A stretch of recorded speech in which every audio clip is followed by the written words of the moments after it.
ჩვენ არ ვაპირებთ თავის დანებებებს, შევეცდებით დავამტკიცოთ, რომ ვანო მერაბიშვილი მართლაც გაიყვანეს ციხიდან.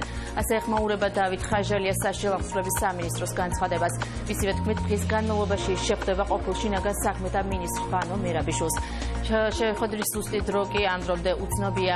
შეგახსენებთ, რომ განცხადება სასჯელ აღსრულების სამინისტრომ გუშინ გააგრძელა.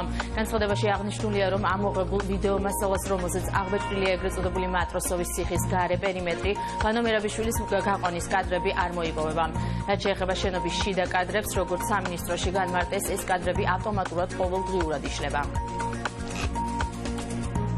არგუმენტული პასუხი იმ კითხვების ირგვლივ, რაც გაჩნდა საზოგადოებაში, სასჯელ აღსრულების სამინისტრომ არის დილეტანტურად გადაუშვა ხაზი და პასუხი ვერ გასცა. თუმცა ამ ყველაფერი არ თავდება ბუნებრივია, ჩვენ ალბათ ოფიციალურ პასუხს მივიღებთ ამასთან დაკავშირებით სასჯელ აღსრულების სამინისტროდან და შემდეგ უკვე დავგეგმავთ შემდგომ ღონისძიებებს.